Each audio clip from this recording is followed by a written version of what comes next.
Hi friends, I hope you all are doing great. It's me, Nikki here, and today I want to share with you my lazy woman's guide to keeping your home clean and organized.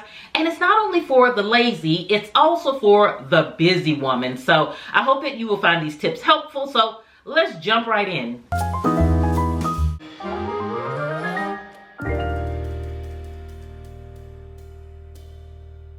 Okay friends, tip number one is to start with the easiest room. Because you're already not wanting to clean or too tired or too lazy, then start with the easiest room. Go in the guest bedroom and just kind of straighten it up, dust it. That will get you motivated. That will get you started because you need that kickstart to handle the rest of the home. So start with something easy. Tip number two is keep your cleaning supplies where you clean. So keeping a little stash in the bathroom or a little stash under the kitchen sink. That will save you from having to go to other parts of the house that you don't feel like ripping around getting cleaning supplies in order to do something you're not really anxious to do clean anyway. So keeping it simple for yourself and keep those cleaning supplies right there easily accessible for you. So tip number three is to hit the massive areas. After you kickstart your motivation, what you want to do is tackle those spaces like the floors and the countertops, those spaces that have a huge impact. You know, making that bed is another one.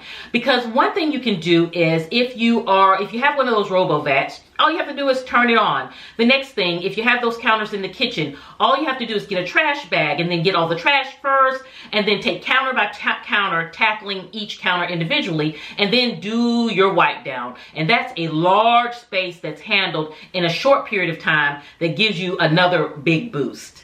Okay friends, tip number four is to think of cleaning and organizing as therapeutic. You know, if you're busy and you're a workaholic and you're always working on something, then think about using cleaning your home or organizing a space in your home as a breakaway from those tedious work tasks. So if you feel like your eyes are getting heavy or you're feeling burned out, you know, stop and go just straighten the fridge, or just stop and go vacuum the house and turn on your 80s music while you do so. And that can be a therapeutic way of not only getting your house clean, but also doing some self-care.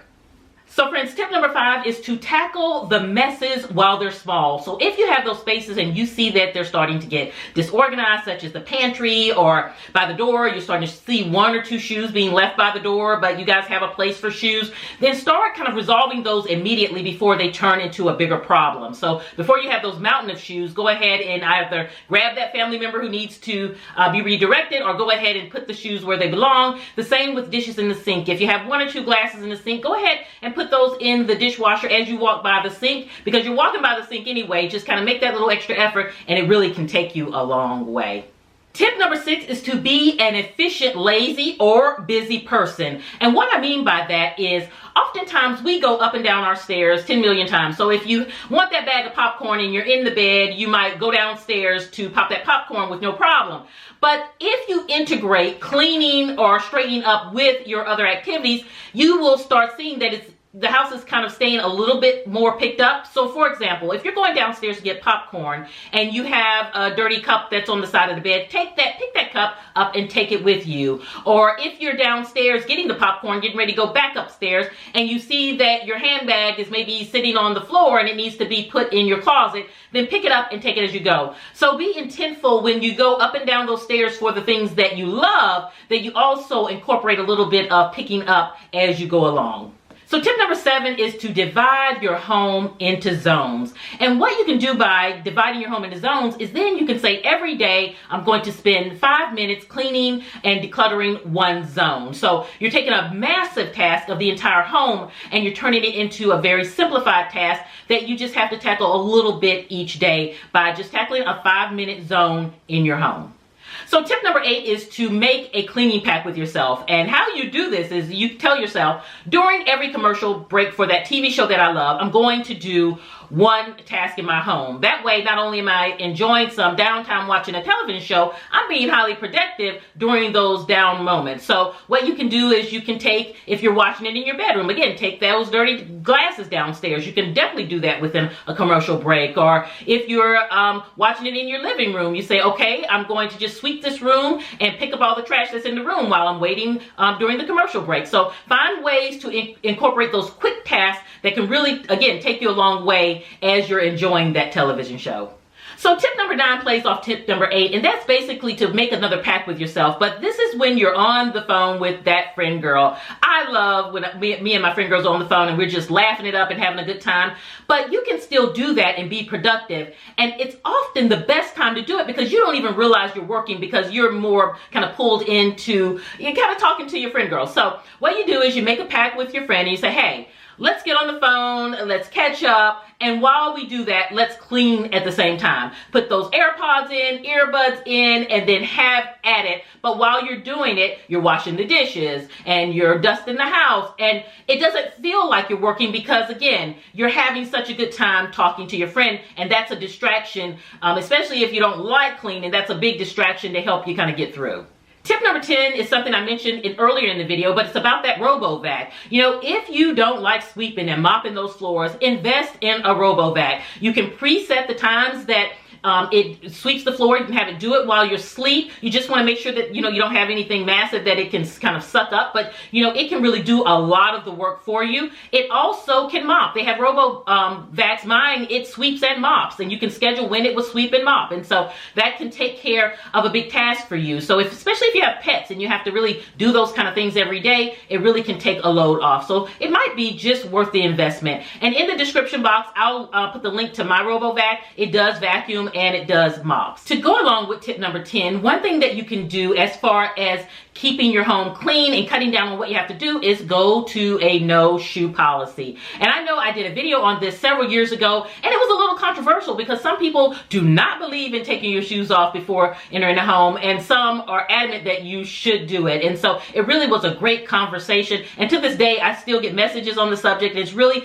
one that I love talking about. But we have a shoe-free home, and I tell you, one thing that a shoe-free home does for you is it keeps all of that outside traffic out of your home. So you don't have all that dust coming in, which makes more work, all the leaves coming in, and then especially now in the time we're in, it's especially important to be careful about what you track into your home. I always think about, you know, you're at the gas station pumping gas and all the gas and icky stuff that's on the ground, and then you're gonna walk into your home. And so definitely think about incorporating a shoe-free policy to ease up on the cleaning needed on your floors. Tip number 12 is be a minimalist. And if you don't want to be a total minimalist, just minimize the amount of things that you have in your home. The less you have, the less you have to clean. So think about those things that you can kind of downsize or that you can minimize to really keep the process of organizing and cleaning your home very simplified. So tip number 13 is to set a timer.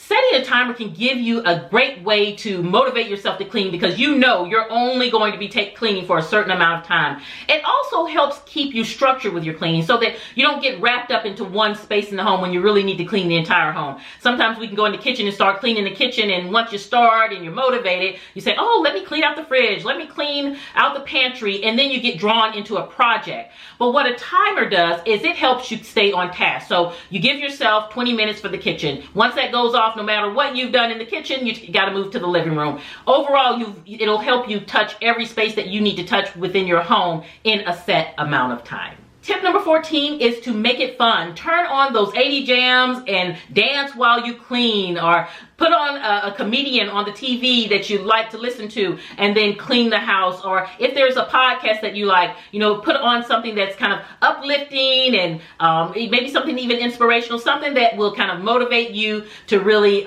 clean the house. And it will, what it does is it's really your company while you're cleaning the house. A lot of times cleaning the house can be a lonely activity, especially if you're doing it alone. But if you incorporate those things like the podcast and kind of the music, it makes it feel like you're really not alone and you can have a party while you clean. Tip number 15 is to walk around your house with a trash bag. Grab that trash bag and then just go shop your home for trash. Because what you're doing there is you're really getting all of the things that immediately do not need to be in your home. You know that you don't need them in your home. And that way you can see a big impact again when you go to clean your home. And it's also a motivator. So going through and getting all those Amazon boxes, all those empty Coke cans, go to that kid's room who you know they have stuff in there that needs to go in the trash. Even go through and empty all of the trash bins in the house. It can give you a big reward, but it's also one of those huge tasks that you can knock out.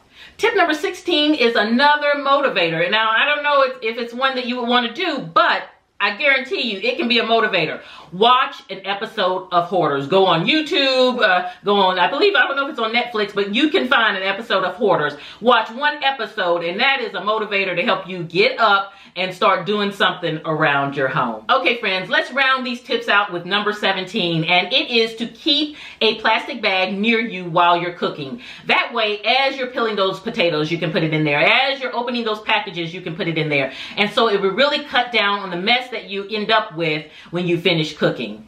So friends, I hope you've enjoyed the tips that I shared with you today, and definitely leave me a comment and let me know what you think. If you like this type of content, click that like button. Also, if you're not subscribed to the At Home with Nikki family, I would love to have you as a part of the family, so please click that subscribe button along with the bell so that you receive notifications every time I post a video.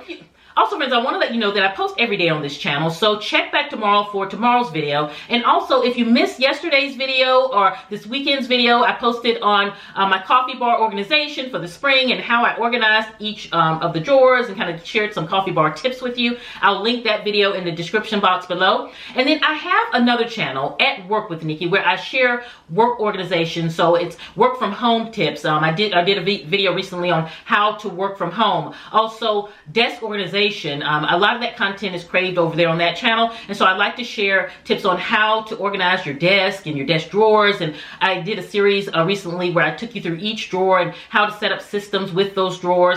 And then just a lot of work from home content. Also, if you work out of the office, I share tips with that. If you're an entrepreneur, I share tips with that. So that's a great channel to be a part of. Have a beautiful day, my friends. I will see you at the next video. And this is Nikki saying goodbye.